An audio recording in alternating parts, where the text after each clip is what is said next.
Bom dia, boa tarde, boa noite. A ideia de gravar esse vídeo é discutir um tópico da revisão. Vocês já devem ter visto ele nas disciplinas de cálculo diferencial integral. E é o tópico de séries de Taylor, séries de Maclaurin. Aqui, séries de Taylor e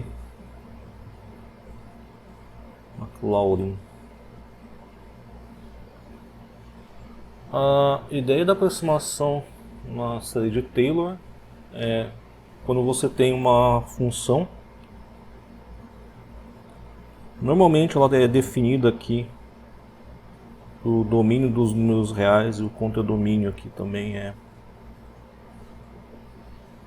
o conjunto dos números reais. E essa função ela precisa ser contínua e infinitamente diferenciável dentro de uma vizinhança. Ela não precisa ser diferenciável em todo o seu domínio, mas ela precisa ter todas as derivadas, primeira, segunda, terceira, quarta, quinta e assim por diante, até infinito, dentro de uma vizinhança na qual você deseja realizar a sua aproximação na sua série de Taylor ou série de Maclaurin. E o modelo a gente vai considerar aqui sinal, mas no cálculo vocês aprendem como funções, é que essa função f de t, então ela vai ser modelada por um polinômio com coeficientes constantes. Então os coeficientes do polinômio eles são constantes aqui AK, e elas vão depender somente do grau do monômio associado a esse pedaço do polinômio. Então você teria aqui t, e vamos considerar que a aproximação está sendo realizada ao redor de um ponto chamado aqui de t0. Então é um monômio cujo grau é k, e ele vai ter associado um coeficiente constante que depende exclusivamente do grau do monômio, ou seja, depende exclusivamente de k. E a princípio, a gente considera que esse polinômio ele vai ter um grau infinito, portanto um somatório aqui de k igual a zero até infinito. E surge a questão de como é que a gente vai definir esses coeficientes do polinômio. Bom, para a gente definir esses coeficientes do polinômio, uma coisa que a gente sabe é que a função ela é infinitamente diferenciável. A gente pode determinar essas derivadas. Se a gente pegar a primeira derivada aqui do f de t dt, isso aqui é um diferencial aqui da série 0 a infinito, AK t menos t0 elevado a k tomado aqui em relação a t. E a gente tem uma propriedade que a derivada de uma soma é igual à soma das derivadas das partes que compõem essa soma. Então, ao invés da gente ter uma derivada de uma soma, a gente pode transformar isso aqui na soma de várias derivadas. Da derivada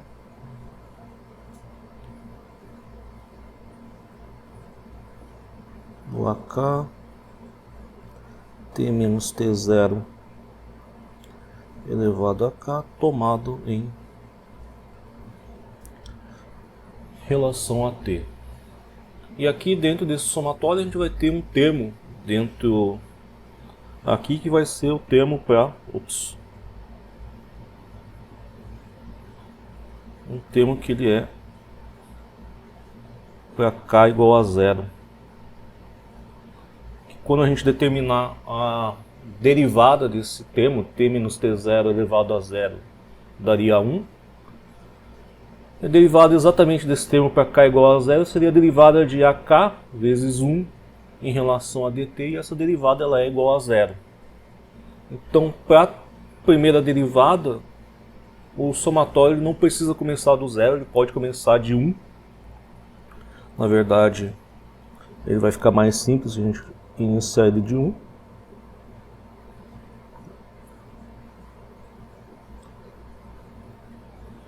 E para todos os termos k maiores do que zero, é fácil a gente determinar essa derivada. O AK a gente viu que ele era uma constante, então ele depende da variável independente t. E para derivar t menos t0 elevado a k em relação a t, a gente observa que isso aqui é k. T menos t0 elevado a k menos 1, aplicando a regra da cadeia. E derivada de t menos t0 em relação a t, ela também é igual a 1. Então, para a simplicidade, a gente vai deixar a primeira derivada escrita dessa forma. A gente tem infinitas derivadas. A gente pode, por exemplo, pegar a primeira derivada, derivar de novo, e com isso o que a gente obtém é a segunda derivada desse sinal.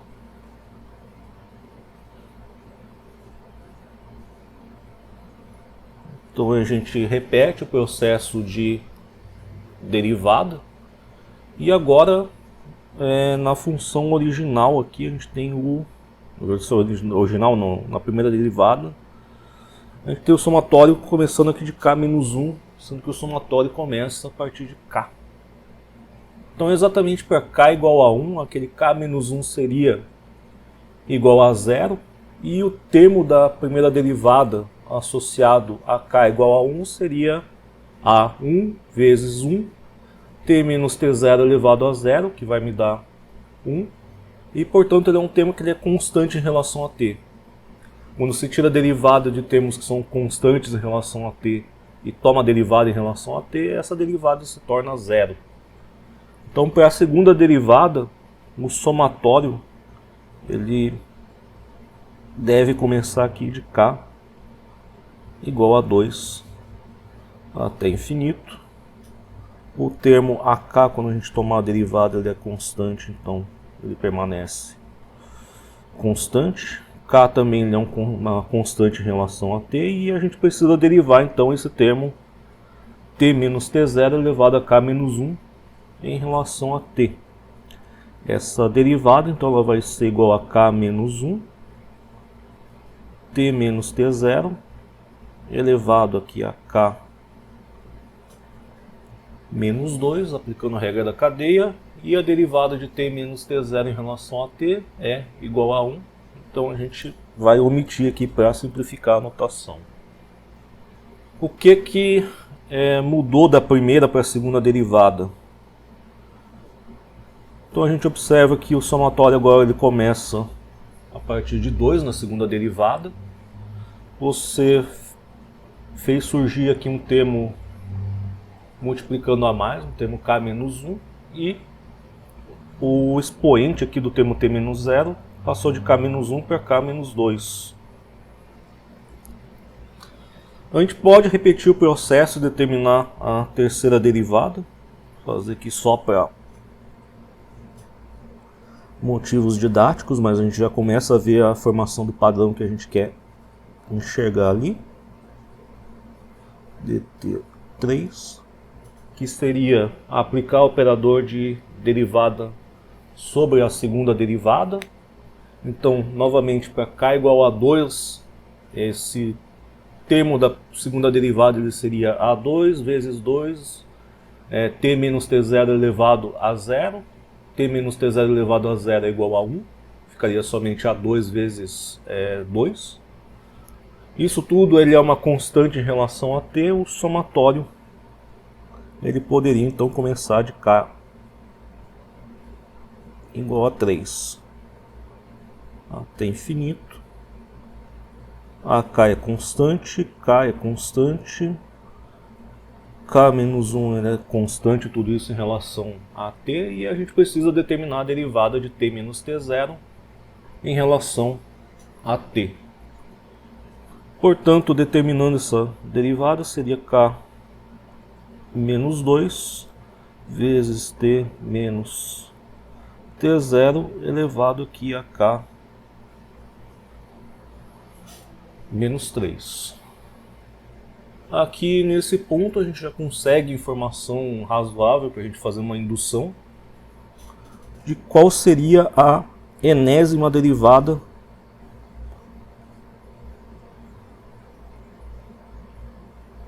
de f de t em relação a t, como não ter n.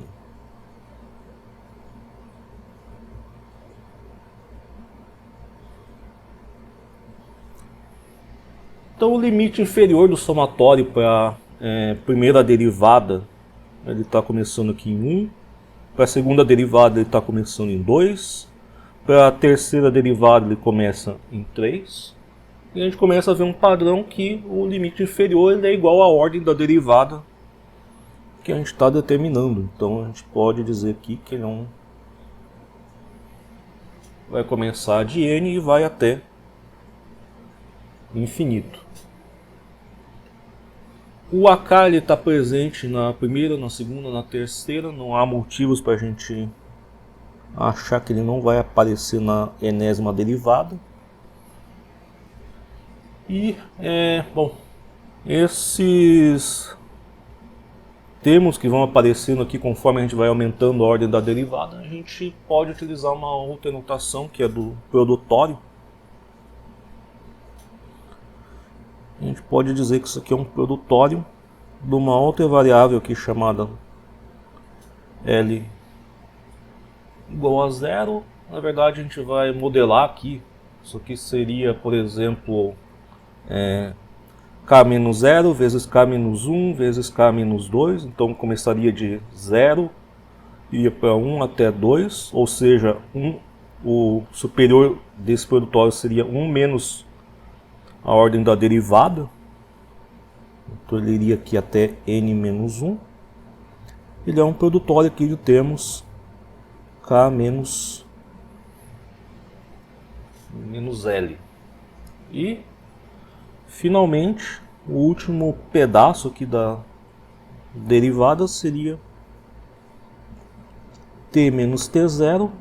E a gente vê que conforme aumenta a ordem da derivada, ele diminui o grau desse termo t menos t0, ele vai para uma ordem k menos a ordem da derivada que a gente está determinando. Portanto, ele iria até k menos e. Então, se a gente avaliar essa enésima derivada do sinal f de t numa vizinhança ao redor desse ponto t0, ou seja, se a gente pegar essa enésima derivada em relação a t e avaliar ela para t igual a t0 mais um epsilon. A princípio esse epsilon a gente não vai fazer ele tender a zero ainda, mas posteriormente essa será a ideia. Essa derivada então se torna um somatório de k igual a n até infinito do AK,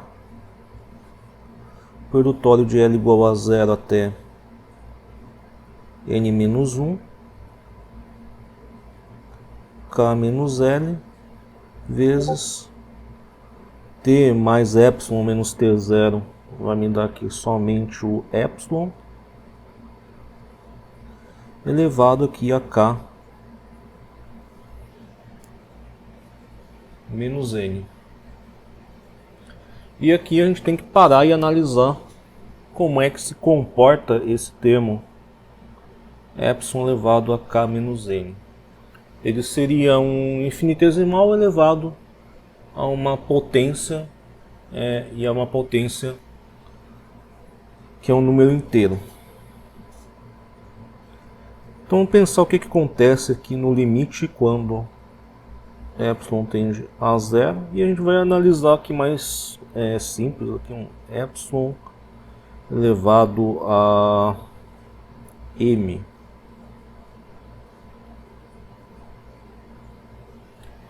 Então a gente vai ter dois casos distintos aqui. A gente precisa tratar isso aqui diferente quando m for diferente de 0. E aqui quando m for igual a 0. Quando m for diferente de 0, e lembrando que na verdade colocar assim, m maior do que 0, e aqui embaixo para m igual a 0. Quando m é uma constante maior do que 0, seja 1, 2, 3, 4 e 5, o limite quando epsilon tende a 0 de epsilon elevado a m vai tender a um infinitesimal elevado a 1, 2, 3, 4. No limite, quando esse infinitesimal ele se aproxima de 0, o resultado disso vai ser igual a 0. Lembrando, ele não é igual a 0, ele é uma constante diferente de 0 com um valor muito pequeno. Vai ter essa expressão epsilon elevado a m, ela vai ter então um comportamento diferente quando m for igual a 0. Lembrando que não é 0 elevado a 0, ele é uma constante muito pequena elevado a 0. 0 elevado a 0 é um limite bastante complexo, que a gente levaria possivelmente mais de uma aula tentando discutir o que seria o limite de 0 elevado a 0. Felizmente ele não é. Ele é o limite de epsilon tendendo a 0 elevado a 0. Coisas diferentes de 0 elevadas a 0 são iguais a 1.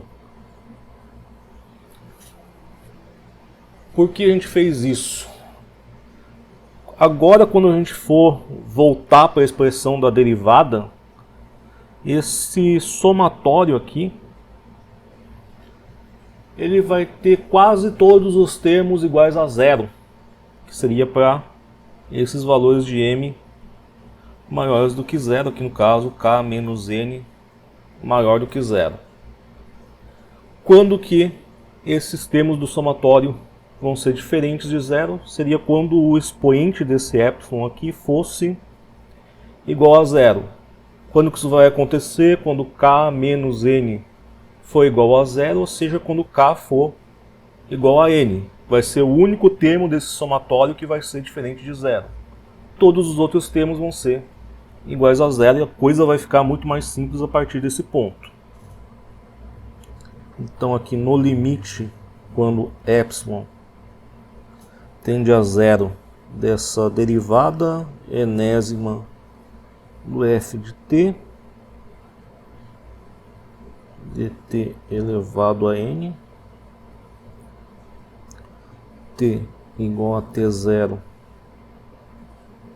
mais epsilon. Então o único termo que vai sobrar vai ser quando k for igual a n, então isso aqui vai ser a n. Esse produtório de L igual a 0 até n menos 1 de k menos L quando k for igual a n vai me dar somente aqui n fatorial, produtório de 1 até n de n. E o epsilon elevado a n, quando k for igual a n, vai ser igual a 1. Então a gente vai ter que essa derivada ela vai ser reduzida somente a n vezes n fatorial. Voltando aqui para o início, quem que a gente queria definir dentro do nosso modelo da série? Ele era somente, a única coisa que estava indefinida era o valor do AK. E a partir daqui a gente pode isolar o AN. E já aqui fazendo uma aproximação que essa derivada no limite quando epsilon tende a 0 de t igual a t0 mais epsilon vai ser igual à derivada enésima de f de t em dt em relação a dt quando t for igual a t0, e a gente consegue isolar então aqui o AN. Vai ser igual aqui a uma derivada enésima do f de t dt elevado a n dividido por n fatorial, e essa derivada ela é tomada quando t igual a t0. Finalmente a gente pode substituir esse valor aqui do an no nosso modelo do f de t.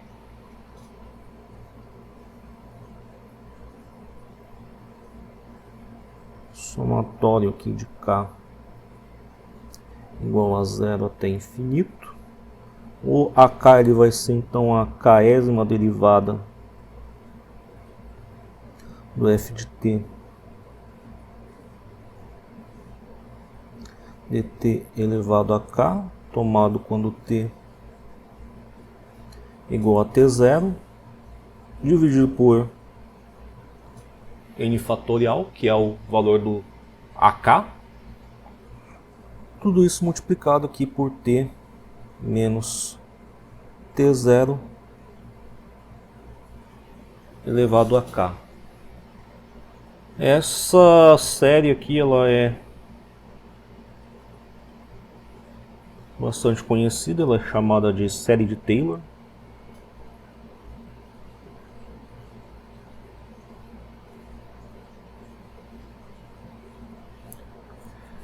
E em particular, quando o ponto no qual você realiza essa aproximação, ou seja, o t0 ele for igual a 0, você chega numa outra série que é chamada de série de Maclaurin. A única diferença é que o t0 ele é arbitrário na série de Taylor e ele é igual a 0 na série de Maclaurin.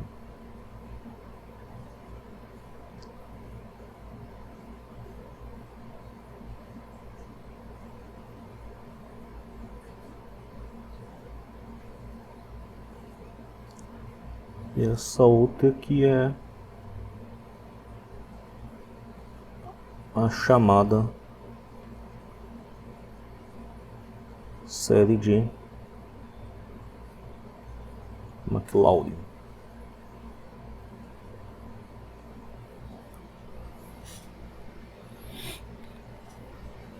Esse é o conceito matemático de séries. Entretanto, em engenharia, muitas vezes a gente não precisa trabalhar com valores exatos dos sinais, exatos das funções. O que acaba acontecendo dentro de aproximações em série de Taylor e série de Maclaurin é que a ordem do crescimento aqui desse numerador, vamos chamar assim, que seria a derivada vezes t menos t0 elevado a k, quando você tem o valor desse t menos t0 menor do que 1, ele costuma ou diminuir, ou quando ele cresce muito mais devagar aqui do que esse termo do denominador, que seria o n fatorial. Então, muitas vezes, os termos dessas séries que tem ordem superior, seja n igual a 3, 4, 5, 6, 7, eles vão ter contribuições muito pequenas para o valor efetivamente do f de t, e muitas vezes eles podem ser desprezados aqui dentro de aproximações de engenharia. Então muitas vezes você utiliza a série de Taylor e a série de Maclaurin, mas acaba, dizer o termo mais coloquial aqui, jogando fora os termos de ordem superior. Na verdade, você está desprezando aproximações de ordem superior. Então você acaba pegando uma aproximação não linear bastante complexa e tentando aproximar por um polinômio de grau 1 ou 2. Raramente você vai querer trabalhar com um polinômio de grau acima de 2 aqui, dentro de aproximações em séries de Taylor e séries de Maclaurin. Eu espero que esta revisão tenha sido útil para vocês e até a próxima.